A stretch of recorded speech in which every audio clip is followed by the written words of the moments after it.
अस्सलामुअलैकुम एवरीवन। हम लोग पढ़ रहे हैं OCD एंड रिलेटेड डिसऑर्डर और आज हम पढ़ेंगे एक्सकोरिएशन, जिसको स्किन पिकिंग डिसऑर्डर भी कहते हैं। Skin picking disorder mental health disorder है और ये OCD ऑब्सेसिव कंपल्सिव डिसऑर्डर की कैटेगरी में आता है। डिसऑर्डर को हम डिटेल में डिस्कस करेंगे, इसके सिम्टम्स, इसके कॉजेज़ और ट्रीटमेंट पे बात करेंगे। इस डिसऑर्डर में इंडिविजुअल क्या करता है कि वो अपनी स्किन को नोचता है, अपनी स्किन को जो है वो खींचता रहता है।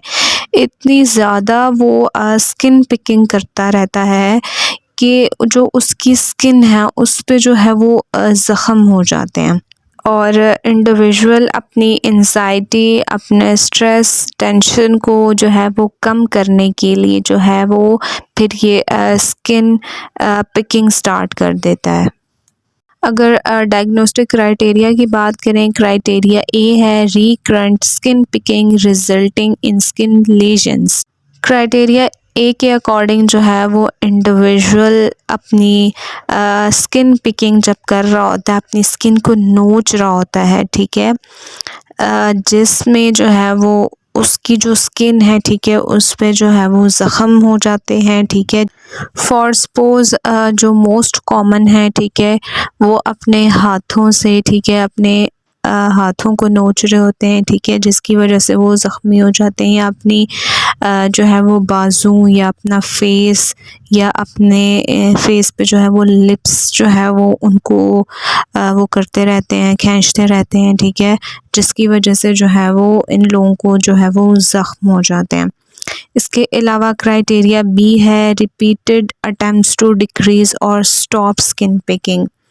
और ये जो है अपनी इस स्किन पिकिंग को जो है वो कम करने के लिए, इसको स्टॉप करने के लिए जो है वो इंडिविजुअल कोशिश तो बहुत करते हैं, ठीक है, लेकिन वो इस चीज़ को जो है वो कंट्रोल नहीं कर पा रहे होते, ठीक है, उनका जो है वो अपने ऊपर कंट्रोल नहीं होता।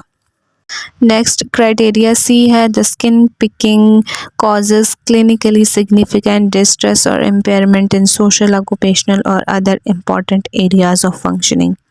और इन लोगों की जो है वो क्लिनिकली सिग्निफिकेंट डिस्ट्रेस हो रहा होता है इनकी लाइफ में, ठीक है, इम्पेयरमेंट हो रही होती है सोशल फंक्शनिंग में, ऑक्यूपेशनल और other important areas of functioning इन लोगों की जो है वो डिस्टर्ब हो रही होती है। क्राइटेरिया डी है the skin picking is not attributable to the physiological effects of a substance, for example cocaine और another medical condition, for example scabies. ये डिसऑर्डर जो है वो किसी और physiological effect of a substance, for suppose cocaine और another medical condition, for suppose जिसमें है स्कैबीज़, इनकी वजह से जो है वो नहीं होना चाहिए।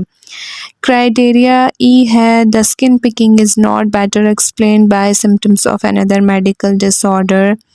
ये जो सिम्टम्स हैं ये किसी और अनदर मेंटल डिसऑर्डर जिसमें हेलुसिनेशन और डिल्यूजन्स हो गए, ठीक है, इनकी वजह से नहीं होना चाहिए। साइकोटिक डिसऑर्डर जो हैं, इसके अलावा जो है वो बॉडी डिस्मॉर्फिक डिसऑर्डर, इसके अलावा स्टीरियोटाइप्स मूवमेंट डिसऑर्डर और इसके अलावा जो है वो intentions to harm one self in non suicidal self injury, इनकी वजह से नहीं होना चाहिए। अगर इनकी वजह से होगा तो फिर हम एक्सकोरिएशन स्किन पिकिंग डिसऑर्डर जो है वो डायग्नोज नहीं करेंगे।